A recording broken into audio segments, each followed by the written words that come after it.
Good morning, students. Today I am going to teach you chapter number 9, Madam Writes the Bus, from our book First Flight. Today we will read some part of the chapter number 1.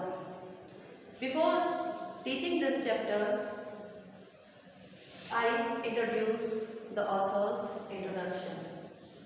This chapter is written by Vullikani. Author's introduction is author was born in Tamil Nadu on 12th of November 1920. He was a Tamil Nadu writer, journalist, critic and translator. He won Sahitya Academy Award in 1978. After the introduction, I am going to teach you the summary of the chapter, some points of highlights. The story is about an 8-year-old girl, Vallimai. Everybody called her Valli in short. Her favorite pastime was to stand at the front doorway. She would watch the bus coming and going. She developed a desire to ride the bus. Slowly, she developed a strong desire to board a bus. Next, she found out the details of the bus journey and started to collect money. Finally, she took the bus to town. She was happy to see so many natural things like canal, mountains, rivers, greenery, etc. She was a self-respecting girl and at last she returned her village. Again, I teach you line by line of this chapter. There was a girl named Vallimai who was called Valli for short. She was 8 years old and very curious about things. Her favorite pastime was standing in front doorway of her house, watching what was happening in the street outside.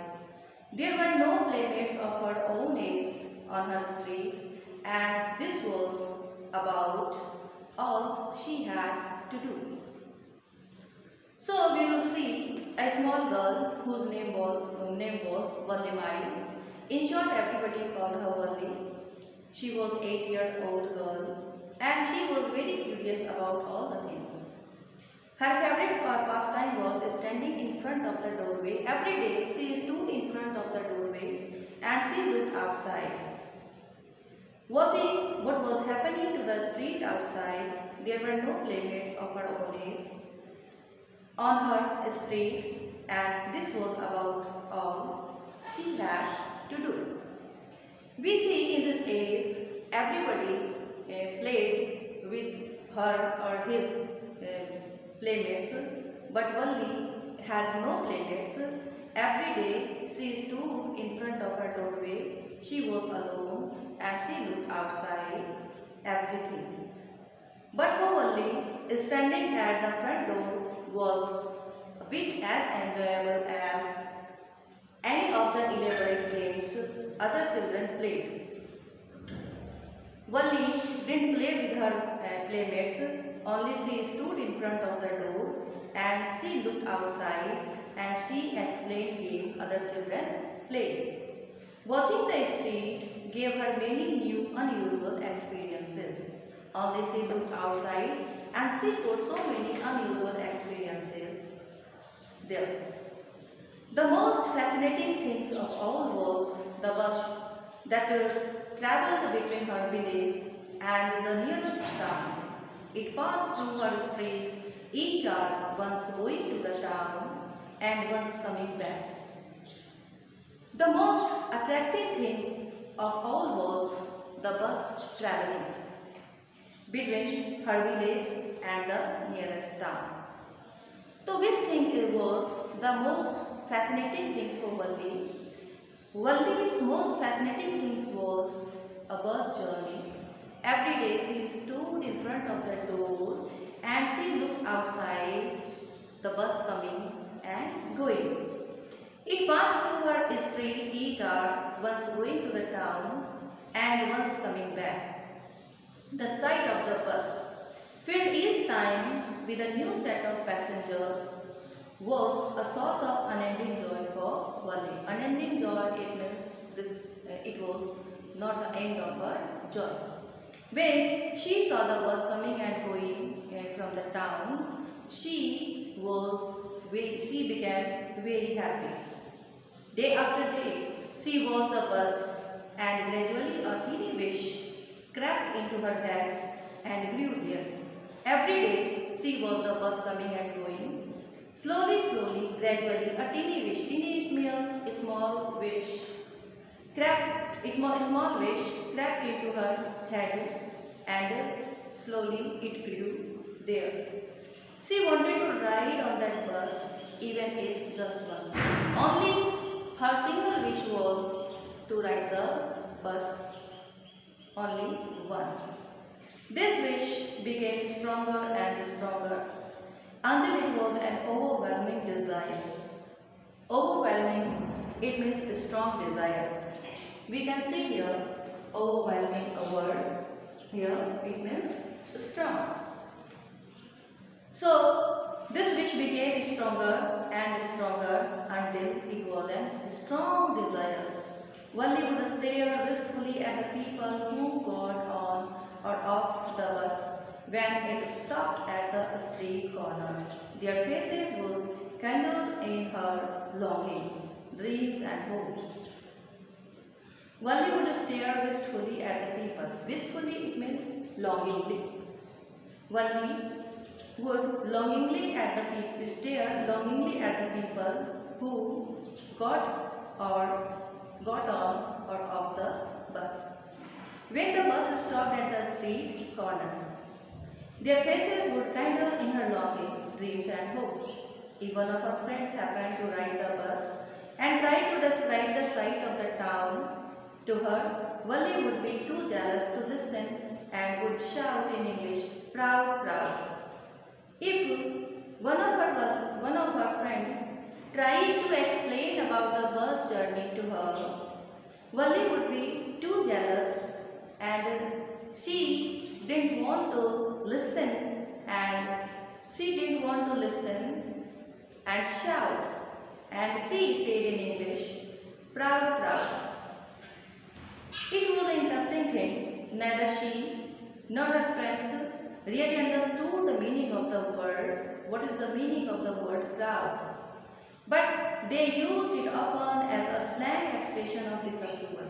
But they used the word proud in a slang expression. Slang expression here means often used within a close friends and a close group without, it is an informal word. There is no meaning of the word. Over many days and months, Valli listened carefully to the conversation between her neighbors and the people who regularly used the bus. And she also asked a few discreet questions here and there. Discreet questions here means careful questions. Over so many days and months, Valli listened carefully the conversation between her neighbors and the people who regularly used the bus. Regularly, they went to the town, and she also asked a few carefully questions here and there. She collected some information. This way she picked up various small details about the bus journey. In this way, she collected various small details about the bus journey. The town was 6 miles from her village and the fare was 30 paise one way. She got one information that the town was 6 miles away from her village and the fare of the bus was only 30 paise one way, which is almost nothing at all. Wali hadn't money. She heard one well-dressed man say, but to Wali, who scarcely saw that much money from one month to the next. It was much money for Valli. It seemed a fortune. She got a chance. That the trip to the town took 45 minutes, and she collected one more information that the trip to the town took only 45 minutes. On reaching town, if she stayed in her seat and paid another 30 paise, she could return home on the same bus. She got the information only one time fare was 30 paise. Then she started to collect 60 paise, 30 paise. This meant that she could take 1 o'clock afternoon bus, reach the town at 1:35 and be back home by about 2:45. Then Valli thought if she stayed in her seat and paid another 30 paise, she could return home on the same bus. It means that she could take the 1 o'clock afternoon bus and reach the town at 1:45 and be back home by about 2:45. On and on went her thoughts as she calculated and recalculated, planned and replanned. On and on. When the strong wish came into her mind, then she thought about the bus journey. She calculated and recalculated again and again. She made a plan and again she replanned. So students, tomorrow we will read the second part of the chapter, Madam Rides the Bus.